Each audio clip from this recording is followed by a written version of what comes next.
righty. Hello, Vaughn. Hey, Look Kim, at how are you? you. I haven't seen your whole face. I don't know, ever. Yeah, I rarely take it all off. Just I look weird, at least to No, myself. you don't. You look like a handsome young man. Okay, I appreciate it. Thank Yes. you. So, hello, everyone. Welcome to our podcast, But First Football. I am Kim Beal, your self proclaimed First Lady of Football Fandom and Fashion. And I am here with my newly shaven good friend, Vaughn Parker, our football phenom, 11-year NFL veteran. We're so excited to see you today, Vaughn, wearing pink, I might add, which is a wonderful color for you. So, Yeah. you are killing it today. And I'm just wearing the old creamsicle because we got a game tonight. So I'm just hoping we don't lose power or cable or not cable, Wi-Fi, because I'll be really upset. I got to tell you, I was wearing pink back in the early '90s when I was at UCLA, way before it was like popular for Before it guys was to wear cool. pink. Yeah, before it was Good. cool. Good. I'm I'm not. I'm glad not, to I'm hear not that. taking credit for the trend. I'm just saying. I think you should take credit for the trend. I'm big on taking credit for trends. I personally believe I invented avocado toast. So there you have it. So we're going to get started. I just wanted to quickly, again, give an update on the hurricane situation here. I just saw an article from the Buccaneers that actually Baker and Kirk Cousins have combined to make a $100,000 donation to hurricane relief, which Oh, is nice. wonderful. Wonderful to see that. While our area was spared, my neighborhood was spared, the coast is still a complete disaster here. And so many people have lost everything. But of course, even worse is what's happening in North Carolina. And I'm relieved to say I have located both of my good college friends, both of whom are okay, but are not in a good way. And Right. my college roommate did lose her business. um it's terrible what's happening there, and it's probably going to thunder loud. Just be ready. I just saw the lightning. um but anyway, it's just an update that it's still very much on everyone's minds here. And I wanted to just again point out what a great guy Baker is, and even though I'm not a fan of Kirk Cousins, thank you, Kirk, for the donation. Obviously, much appreciated. And tomorrow I'll be heading to yoga, where my yoga place, Camp Yoga, is a donation drop off. So I have Mhm. gathered. So I'll be dropping off a bunch of supplies, primarily cleaning supplies and things that people really need. So that's the update on that. And just, while we talk about football and all of our fun things, it's just still very much on everyone's mind. And we don't want to pretend that it's not on ours either. So, Well, I think this one for me, right, being out here and not really being used to it all, is seeing how many areas it feels like just aren't coastal that were affected by this one, right? I know, look, yeah. I know when it hits land, it still is moving and will go cut its swath through until it dissipates. But I just assume like once it hit land, it just took all the strength and power out of it. I know the storm surge is coming, but just felt like a lot of places inland got hammered by this one. Yeah, I think that's really the scariest part. And, down here, I think people really have to make some decisions about should we, I know we shouldn't be rebuilding in some of Right, these areas. And, right, the government and everybody seems to not want to talk about climate change, but people, it is here. It's yeah, here. We're living it now, and it's not going to get better. So we do have to make some changes. But yeah, my heart just breaks for these people. But yeah. we are Uh, here because we're a football podcast, so we're yeah. going to talk about it. And I'll save my joy and rapture about the Bucks victory for the frenzy, for the favorites, because I have lots to say about that. So I don't want to waste our fundamental time on my Bucks happiness. So today in fundamentals, you're going to talk to us about coaching the coaching staffs, right? Because there's so many Well, coaches. coaches and just the I want to talk about how many people it takes to support a football team in general because we always hear about the coaches because they're on TV right next to the Right. players, and the number of coaches on any given team just really depends on that team, that head coach, that GM, what they determine, how many do we need. Sometimes there's two offensive line coaches, a guard and center coach, a tackle coach. Sometimes there's an offensive line coach and an assistant offensive line coach. So teams do it differently. But people are pretty much very aware of offensive line coach, offensive coordinator, receivers coach, secondary coach, linebacker coach, right? But there's a lot of things that go into supporting that team. And I was thinking about it today. I was like, geez, we do actually get a lot of support just from every facet of this organization. And so another thing people might not know about, there's quality control, right? So there's typically a quality control person on offense, a quality control person on defense. And basically that they take the scout team. They're the ones who they get the information from the offensive defensive coordinators. They draw up the plays because how we practice is the second team gives the first plays the offense of the opponent for that week, right?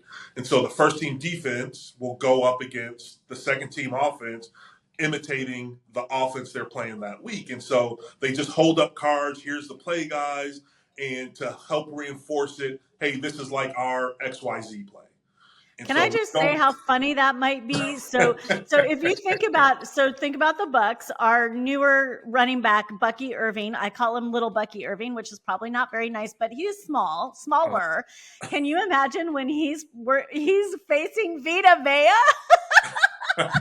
in practice? Like, Well, yeah, but there's plenty of plays where it might be where the running back has to go block the nose guard, right? So, and look, and the idea is, look, it's the defensive period. So if it's the defensive period, the defense wins. However, you're as an offensive player, your coach is never going to accept you just giving in to the defense. That's number one. Hey, this is a period for you to get better as well. But number two, I need you to be out there and show me you're going to compete. I know it's their defense, but you need to give them a look and prepare them for Sunday, right? So quality control are the people who run that aspect of, they run the scouts. They do a lot of other things, but like that's the one thing that pops in my head that they're really oversee getting those plays, getting the scout team together, having them give the starters a good look. so wait, Vaughn, how many people would you say are actually employed by an NFL team, not counting the players, because we know what that roster looks like.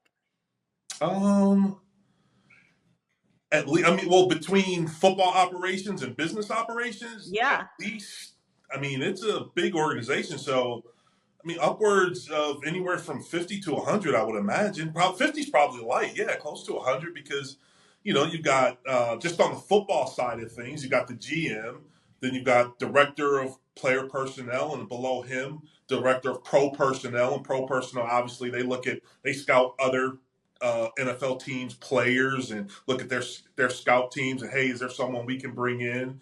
Then you've got the director of college scouting, who obviously gets their focus is they send out scouts to look at upcoming talent in the college ranks and get ready for the draft. And then you've got who else is on the football side? On the football side of things, you've got the capologists, you've got the trainers, the The doctors. capologist. The Yes, the capologist. capologist. That's part of the general manager under his purview, right? He's the guy who negotiates the contracts, makes sure Right. we're under the salary cap.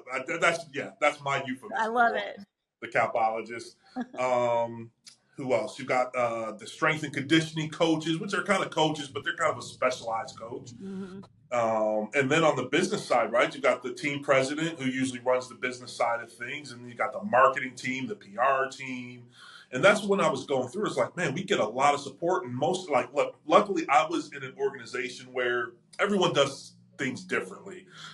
People who own the team model their organization and their image, and so it's very different. My experience is maybe different from someone who played when I did or someone playing now, but you get a lot of help. So PR, like if you it's PR isn't just there available for you when you have an interview or when they're bringing in people to talk you through how to handle a question maybe you don't necessarily want to answer, and how to you basically control what you say, so you don't have to answer the questions that's asked to you.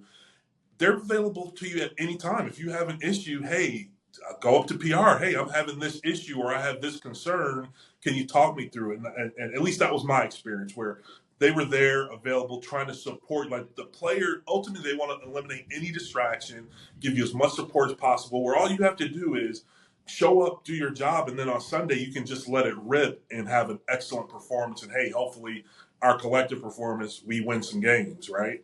Yeah. Yeah. So yeah, it's quite a few. There's quite a few people. If Um, I'm making faces, I'm sorry. I'm just watching this story. oh no, It's no, like, no problem. so if anyone's watching this and I'm making faces, it's not Vaughn. Well, It's lightning and like thunder. I imagine it's kind of like when we have an earthquake out here. Yeah. Not once you've gone through them, you get the first earthquake, but then for a week or two later, you're getting the aftershocks, and every time Yeah. you feel one, you're like, oh, is this another? Is this another big one? So, like just last week, right? Yeah. Yeah.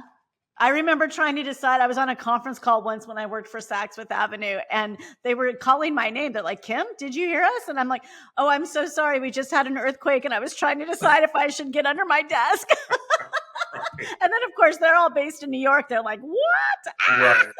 Right, right. Anyway, we digress. Yes. Back to the coaching and executive team. It reminded me also when I was in Washington. My last year was in Washington, and Joe Gibbs was back for I believe it was his second stint in Washington. And I just remember I'd never seen a coaching staff that was so big. They probably had as many coaches as we had players, right? NFL Really? roster is 50 some odd players, One but to one. I swear they had 50 coaches. And then the other part about that was, and look, the other thing people don't understand is I've often told you how hard it is to win in the NFL. And so when these guys celebrate, it's a big deal. It takes a lot of energy, a lot of effort, a lot of sacrifice to win. So just because you beat the Cleveland Browns and fandom doesn't think it's a big deal, man, like we put a lot of work and we're going to celebrate. I never saw a coaching staff celebrate like that Washington coaching That's so interesting. staff. And you could tell they were, because he brought so many of the people who were there on their Super Bowl runs. You could tell they were so happy to be back together. And these are like, some in some cases 20, 30-year NFL vets. Now they're all back together. And you could see like they were happy to be together. So Yeah, that's um, awesome. that's probably the biggest number of coaches. But like I said, it takes a lot of people and support staff to come in. And look, and I didn't mention it because we didn't necessarily have it with the Chargers when I was there. But some teams have cafeteria staff, right? They have dedicated cafeterias, dedicated food lines where Yeah. breakfast, lunch, dinner, they're getting meals. Now, I believe the Chargers with they built, I guess they're calling it the Bolt, their new practice facility. I believe they're going to have that now, but at the time, back in when I got there, mid '90s, that just wasn't the case. So Where is that being built? they built Carson? it. No, El Segundo. So it's Okay. Okay. and the LA Kings and the Lakers are over there as well. So So they got a nice that's kind of by building. the airport. Yeah, not too far. Not too far. A little bit south. Um, yeah, and look. So I've seen, for anyone who wants to go check it out. It looks beautiful. It's kind of got a little bit of the architecture of the stadium. It looks like they had that in the design a little bit. But and the video wasn't great, but maybe you can find some good video out there, and it looks phenomenal. But if you can't get great images of that, the Atlanta Falcons had a nice little So package, amazing. Yeah. and that facility is beautiful. Like you, Our you guys almost are there. wonder. Our guys are there tonight. They're probably going, "Oh my god." Well, you wonder, like, is it too much? Almost like it is amazing. Yeah. So So yeah. So that's just a little tidbit on coaching the staff that I heard, and I guess it was Todd Bowles' press conference the other day. So Tom Moore, do you know him? He's like 83. yeah. I know who He's he like, is. yeah, renowned coach. He coached Peyton Manning, and he's been here for a while. So apparently During the hurricane, he lives near the stadium, which Mhm. was not, I mean, it floods there, but not super affected. Apparently, he didn't show up at his usual 3 a.m. So everyone got worried about him because apparently he's Uh-oh. usually there at 3 a.m. Todd Bowles is always there at 3 a.m. They sent someone out to look for him. He was walking in the hurricane to the To get to practice work. facility, 83 years old. So those coaches, man, there's some dedication there. Got to make the donuts. I Oh my swear. goodness. Thank God he was okay. I got to tell you, I think I'd rather, and of course I say this as being someone who's been through multiple decent sized earthquakes. I'd rather go through an earthquake all day. One, Oh, they're me too. so Me too. infrequent, and two, just it's and once you figure out that the buildings are designed to sway the way they do and rock the way they do, it's like, oh, okay, like I didn't even feel that one, right? What do you Yeah, mean? I No, yeah, totally agree. yeah, I'll take a hurricane I mean an earthquake any day because you don't know it's coming. These yeah, hurricanes are like, "Oh my god, it's coming and it's going to go here and it's going to go there and this it's stress." yeah. So Too yeah, much. I'm right there Well, with you. well, good for him though. Geez, I I mean, know, 83. that's just that old school work ethic. It's like, Yeah. no, it's not gonna stop me. I don't think it's the smartest thing. Oh, well, I didn't say that.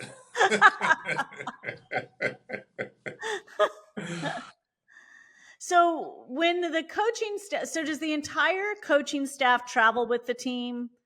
Yeah. Is there okay? And then what about like the executive staff? So the GM typically travels with the team. Who else would travel with the team?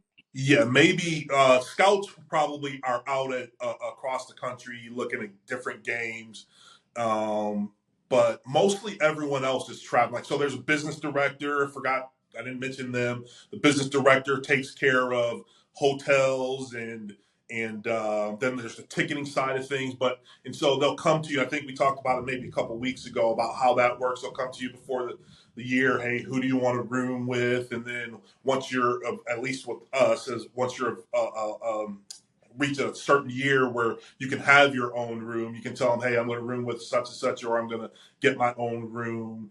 And there's just like literally, really just try to take all the thought out of so many different areas. And we just always had really good people.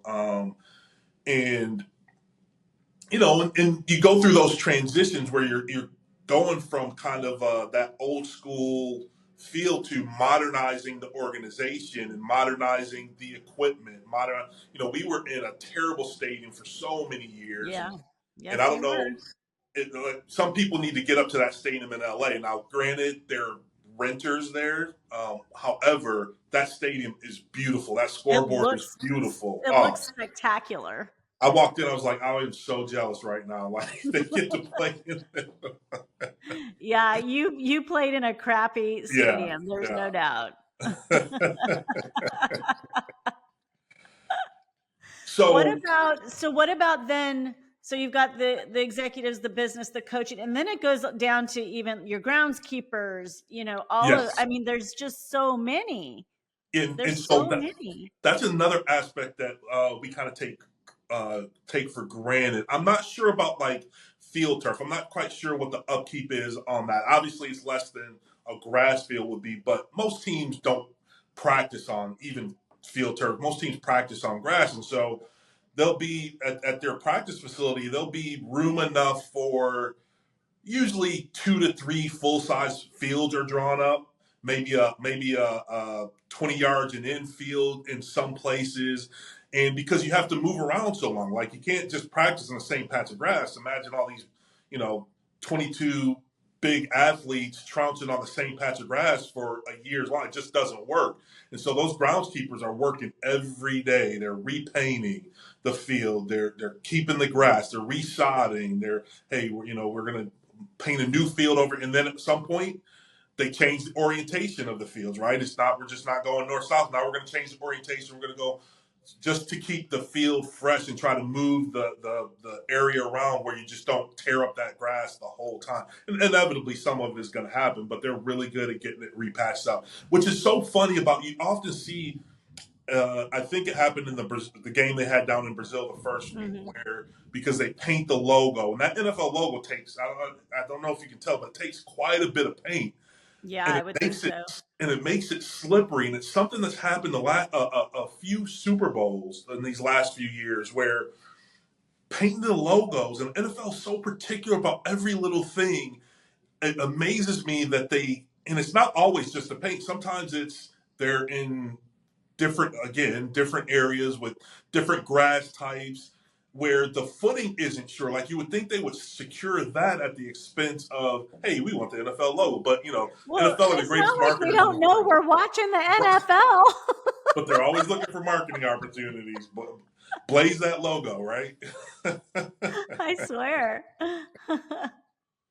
Oh, you know who else I didn't even think of? The flight staff. Most teams, I think the Patriots, obviously, I think the Crafts have a plane for the team, Yeah. their own jet. But everyone else either contracts with one of the major carriers. We were always with Delta, and so the flight staff. We had pretty much the same flight attendants every trip. So you get to know them. They got to know us a tad bit, and so yeah, so it takes so many people for a team to get successful, and it kind of plays into something later when we come to our faves. Just something I really appreciated about one of the players who had a lot of success the other day. So he kind of Well, I think there's lots of detail to dig into on these staffs. I think it would be interesting to. Who was the owner of the Redskins when you were there? it was Snyder. It was It was, yes. the bad man. And I never saw him the whole time I was there. Yeah. Wow. That's And interesting. not saying he wasn't around, just saying our paths never crossed. Yeah. Yeah. And look, and they at the time, their facility, I'll tell you what, going from the Chargers to their just night and day. They had everything like their our player lounge at the Chargers was like looked like a hospital cafeteria basically, and there was a TV over in the corner, and that's also where we ate. Well, I go to the Redskins and their I'm talking about old the think of the old stuffy men gentlemen's club like where you got to wear a suit and tie to walk in, and big overstuffed chairs and deep dark wood and every video game system you can imagine, right? Just chessboards and just and it's and the idea about all that, just so people know, is that the idea is if we make it where you're very comfortable at the facility, you'll want to be there more, and you won't just be in the player lounge. You'll also, hey, I'll get some extra film and then I'll take a break. I'll go to the player lounge. Oh, I can eat here. I'll have dinner here and then I'll get some extra film. And so that's the idea of Makes why sense. some of them are so nice and so plush. And Yeah. yeah, That makes sense. yeah, Well, I think so. Maybe over the next few weeks, we'll pick a few of those positions and go a little deeper into it. What do you sure, think? sure. That sounds good. Yeah, that works. Because I wanted to ask you before we move into the frenzy. I was very surprised to hear this week about Von Miller being Hmm. suspended for conduct, and there's another player too. But I was a little curious about how is that the NFL code of conduct communicated to the players? Like, I mean, clearly there's a lot to it, and I believe this was domestic something related, but I'm assuming it's a large code of conduct. And how is that communicated?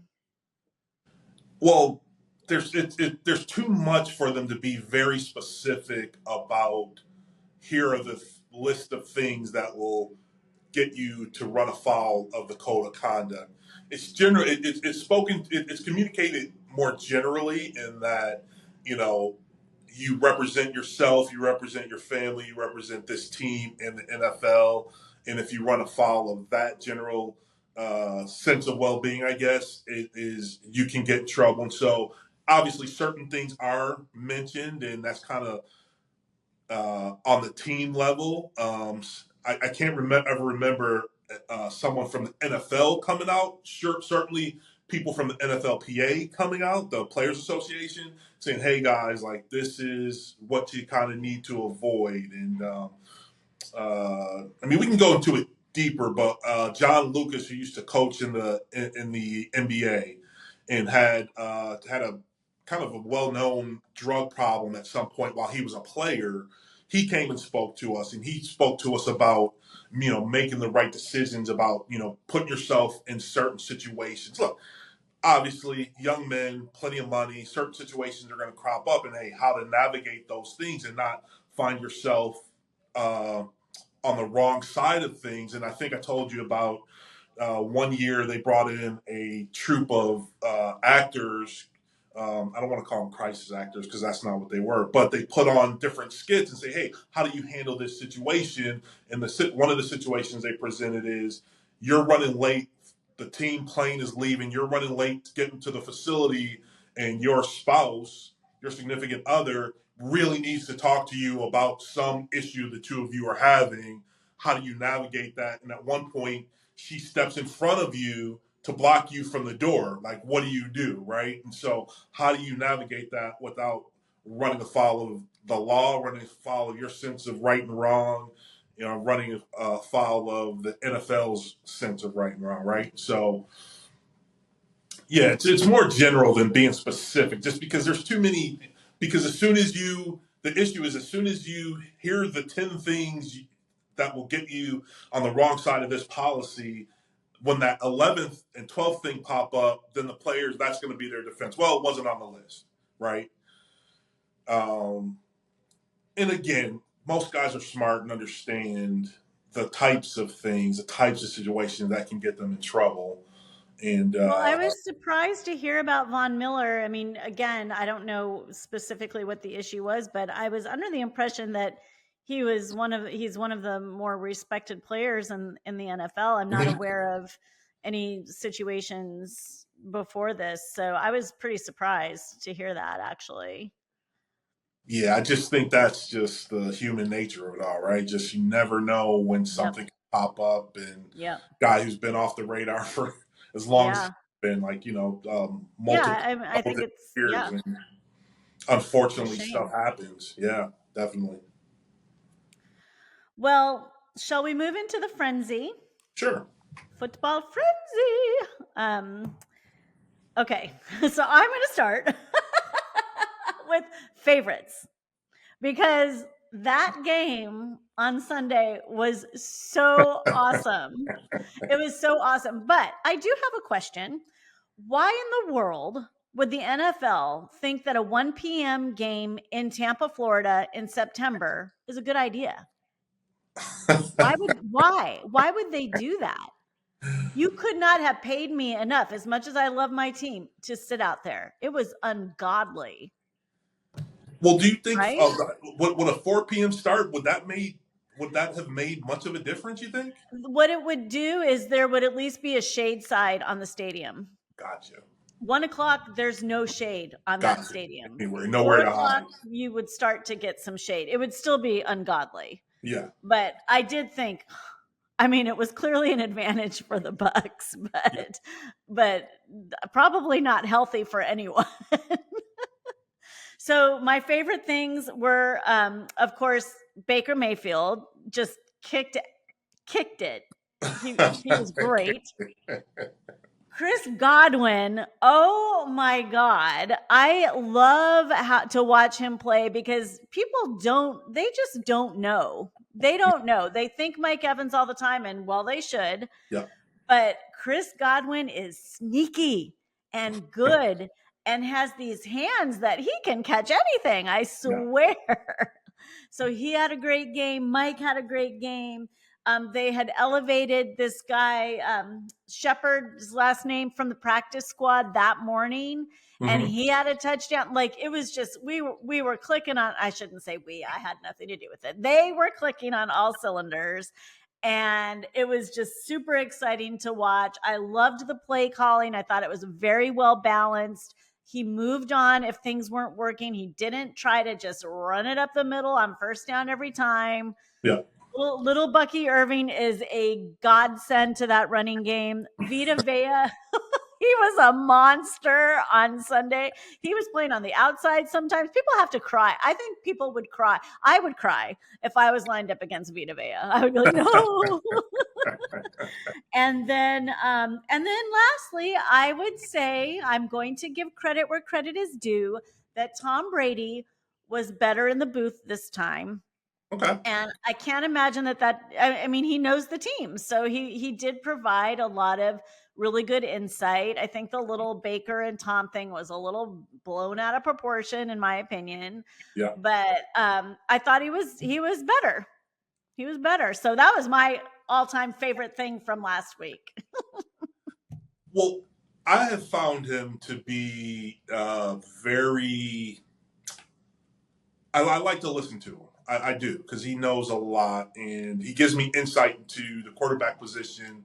Again, I played the game forever, but I don't necessarily know the ins and outs of that position like I know some other positions, right? And so I've always enjoyed listening to him, and I figured it was just a situation where he just needed to get the reps, relax a little bit. It's still pretty brand new, and again, like his unique situation precludes him from meeting with the teams, the way he normally would, someone in his position normally would. So I'm not surprised he's getting better. He'll hopefully, like I think about Rodney all the time because when Rodney started at NBC, he had his moments where it wasn't quite as smooth as I'm sure he'd like. And I think he's like just grown leaps and bounds from when he started. And, it's been quite a few years now, but I think he's Yeah. really good. So I imagine he'll do the same thing.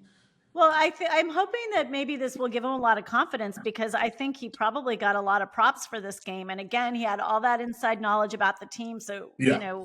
where he didn't miss out by not having that access to the team because he knows the team. So Right. many of those guys are still there, but it was, it was better. And back to Rodney just for a moment. I am liking his new look. He is not wearing suits. He's wearing these, like jean style jackets, but they're not denim. And Right. it's nice. I like it. He looks good and Yeah. it's different. So I applaud his fashion choices. Okay. Well, I'll pass the message along. But then I'll give you your favorites in one moment. I just didn't want to forget to mention the fashion favorites Yes. because I got to tell you, okay, you and I, we've talked about this before about how women, in my opinion, should dress going to a game. Well, Simone Biles nailed it, baby. She is so cute for one thing, but she still wore her Bears attire.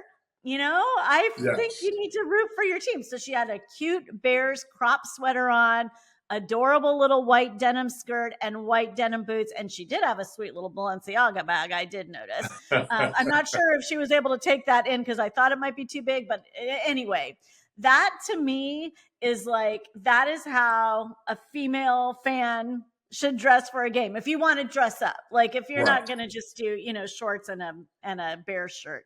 She Right. looked so good. She looked so glamorous, but cute and repping the team. Loved it. Loved it, loved it, loved it. And then two players I wanted to call out Xavier Leggett for the Browns, I think. I looked everywhere to find who made the jeans he was wearing. I could not find who made those jeans, but I sent a picture to you guys, so I'm sure Ashton will put it up. Those jeans were fly. I loved those jeans. Those jeans looked so good. He looked great. And I do know he is a fashion guy. Okay. And then the other one that I would shout out, Grant Delpit. Or is Grant from Xavier plays for the Panthers? Grant Delpit plays for the Browns. He looked so sharp. He had on this very, very pristine white collared shirt with this mesh vest over it. I mean, very like fashiony. But then what I loved the most is he paired it back to a kind of schoolboy pleated khaki short. I loved it. Right. Loved it. So those were my fashion faves for the week. So now it's your turn for favorites. Well, just real quick to piggyback off what you said, I because when you sent the pictures, I sent to you just like it's pretty cool that guys are willing to take so many chances nowadays. I can remember in my locker room, man, if you deviated at all from what someone considered the norm, man, they would just light you up. And especially early in my career, I was just trying to be seen and not heard, do my job, stay off the radar, right? I can remember some of the one of my teammates who was our starting tight end at the time. He walked in a purple suit Was and that just Antonio? no. This is way before Antonio, Oh, and okay. evermore he was Barney, right? Like, and it just every time someone thought to like they just lit him up. He was Barney, right? So Like that purple? Like that purple yeah, it's purple? pretty purple. It was pretty purple. I remember so purple that I remember it being purple, and I can envision what it looked like right now. That purple, yeah. Uh, so no, it's just very cool to see guys willing to take risks, willing to take chances, and look, because again, I think it opens them up to a whole different kind of fan base that maybe they wouldn't have otherwise, had access to. Yeah. Plus, I mean, some of them really look. Oh, sorry, my husband is calling me. Let me hang up on him. Let me say podcasting. Um, I think so. Sean Murphy Bunting, who is a friend, and he played here, and now he's in Arizona. Oh my God! Stop! I'm podcasting. I cannot talk to you. Goodbye. He's like, he's on a golf course. It's weird. But back to Sean Murphy Bunting. He has a career, in my opinion, after football as a fashion model. He's Mhm. got a great build for it. He wears clothes so well. And I think there's a lot of guys in the NFL, there's I, I like that, to your point, that they're branching out and experiencing different kinds of fashion, because for so long also designers were not designing for Right. bigger Yeah. guys. Yes. um so I think it's interesting, and you can find all kinds of sites on Instagram, NFL style, and all, just where it's really about the walk-in and what they've got on, and Absolutely. it's pretty cool to see. Pretty Yeah. cool. That's part of it too. Guys know people are watching now. So Oh yeah. Oh yeah. All right, so your favorite. okay. So my favorite was Derrick Henry. Not surprising from an offensive lineman standpoint. I think he ran for just shy of 200 yards He last was a week. beast. First play of the game, just goes for 87. And it's my fave, not, because I'm sure someone else will have a great game as a running back, but it's year 9.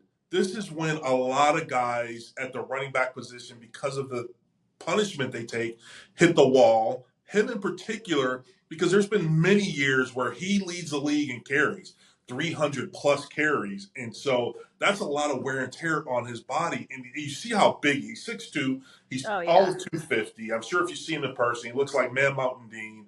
Yeah. And so, and I say that to say DBs aren't trying to, arm tackle him and take him on. What they're trying to do is they're trying to launch at his knees, just trying to chop him down as soon as they can, because they're afraid to get run over and afraid to get embarrassed on TV. So he's taken a lot of those hits. And for him to leave everyone in the dust like he did last week and still have it, and this is the second game in a row he's at 150 yards. I was just so tickled and so happy for him. But then hearing him after the game, and the first thing he said was talking about, and maybe it's a little bit of the Alabama, like, I hate to give Alabama credit, but that pro coming from that program is like, hey, I came here to do the work. And then he shouted out his teammates, right? It wasn't just, Yep. hey, I ran 87 yards by myself. He shouted out his teammates and said, I And the appreciate coach, and I you guys. think the coaches too, didn't he? Yeah. He shouted out a few people, and then it was just like, hey, let's get back to let's appreciate this, but let's not dwell on it too long. Let's get back to work. And so that was my fave for the week. I agree. I thought he was fantastic, and he sure has an interesting diet. I got to read a little bit more, but he doesn't eat very much, and that's kind of freaky. Well, I'm sure part of it too, right? With him, I wonder how easy it is for him to stay at 250, because he's just looking at him. He's just a physical specimen. I think I Yeah. wouldn't be surprised if he could easily carry 20 extra pounds, and you'd never know. Like, we'd never see it on him. But so he probably needs to work hard to stay at that nice 250 where he can run like that, like Well, So he sure is exciting to watch. So I yes, agree. he's That's a a good beast. favorite. He's an He is a absolute beast. beast. He really is. Okay, so frustration. The one I had, the Miami Tennessee game was crap. Crap. Crap, crap, crap. That should have been pulled from TV. I mean, again, thankfully there were two Monday night games because it was so bad. It was frustrating to watch. Like, what is Miami going to do? What the heck are they going to do? Well, I think that kind of plays into my frustration. I mean, I'll still let you go, but it kind of That's plays. it. That's all. That's my Okay, only well, frustration. so I'll piggyback on that because my frustration is just the state of quarterback play right now, and not just at the NFL. I think it's a problem from the high schools on through college up to the NFL. And you would think because clearly there's a ton of talent. If you see, maybe some people aren't aware, but they have these things called 7-on-7 tournaments, which are big in elite 7-on-7 tournaments. So the elite quarterbacks at the high school level, the elite receivers, running backs, defensive backs, linebackers at the high school level, they have these throwing programs called 7-on-7, where it's just basically football without the linemen. And there's different tournaments across the country. People, I think even Cam Newton sponsors one of the teams, and they go around the country and they play at high level. So you can see a lot of these quarterbacks have crazy arm talent. And then they move on to college and they go to the Oklahomas and the Alabamas and the USCs. And even there, you can see they have a ton of arm talent. But somewhere as they matriculate up through college and to the NFL, something happens where there just should be more. There's 32 teams, but there aren't 32 really competent, I can win a Super Bowl with this guy quarterbacks in the NFL. And once you account for guys, look, the last few years, 60 plus quarterbacks have started games each year in That's 2023, amazing. 2022. And so it's very rare you're just going to go through, run the whole way with just one quarterback. And so I just don't know why it seems so difficult to develop it where I remember growing up, Jim, I was a Bills fan because I grew up in Buffalo. And so Jim Kelly got hurt and Frank Wright comes in, and Hmm. it's not, of course, it's not the same, but he was very capable, won a couple playoff games. And it just doesn't feel like that's just, you can count on that. And like I said, even getting to the 32, some of the starters don't feel like they're very competent. Well, And it's don't not you that, think we've talked about this before? Like the expectation of starting for some of these kids, like it's ridiculous because again, we've talked about like Aaron Rodgers following Brett Favre, but I think even back to Steve Young following Joe Montana, yeah, and there were these like exceptional quarterbacks yeah, who accepted the fact that they were going to, I mean, Danny White behind Roger Staubach, that right. came out of the blue. I don't know how I even remember that, but it's, they're drafted now, and we look at Caleb Williams, look at Bryce Young from he's benched already. I mean, they're drafted, and we've talked about it. They're expected to start and be all this, but maybe you're right. There's a problem at the college level where Well, they're not getting well, what they need, or I Well, don't that's know. my thing. To look at the elite guys at high school, to look at the elite guys at the college level, and you're thinking there's plenty of physical talent, it seems like, but somewhere in the transition, there's only 15 to 20 competent quarterbacks in the NFL at any given time, and it really feels like it should be more. So I'm not sure how and I know I think I talked about it a little bit ago, where there's so much on the line for these college coaches that they kind of take the decision making process out of it for some of these guys, and because that's ultimately what it is, being able to process a ton of information pre-snap and pre-snap, at the snap, and then post-snap, know where the football should go and have the confidence to just rip it in there sometimes. And granted, defenses get more sophisticated the higher levels you get. Athletes can cover ground better the higher you get. It's not just, if you're playing even SC, only a handful of those guys are going to the NFL. But Right. at the NFL level, everyone was all conference, everyone was all American, and so you got to get used to that speed. But assuming everyone does get used to the speed, it's still like some of these guys at that position just can't process the information, and so that's as I'm thinking about some of the gameplay we saw from the other day. Now there's always, and I think they're the outliers because you looked at oh geez, I'm drawing a blank on his name, the quarterback who's starting in Minnesota right now, Sam Darnold. Sam Darnold. He famously flamed out at two different spots. And now Yeah. it looks like, now granted, part of it is the team around him, great defense, great offensive skill to help him. But that's what you would expect if your starter goes down, who was a young guy, and he probably would have been in the same boat in some respects. But you got to at least be able to compete and just don't look a hot mess, is my thing, right? Yeah. Well, and, so and, that can we're actually running out of time. We've been we've been really chatty today, but that leads me to a flop. And okay. the flop that I have, the Cleveland Browns and Oh, Deshaun Lord. Watson, flop, flop, flop, flop, flop. Yeah.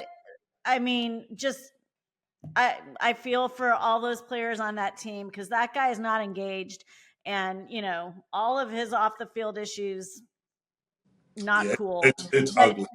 it's ugly. And then, like, apparently, I read some article where they were talking about him wanting him to run a little bit more. And he says, "I'm not a running back, dude. What are you?" I mean, out of the NFL is what he should be. So that's my flop of the week is the Cleveland Browns.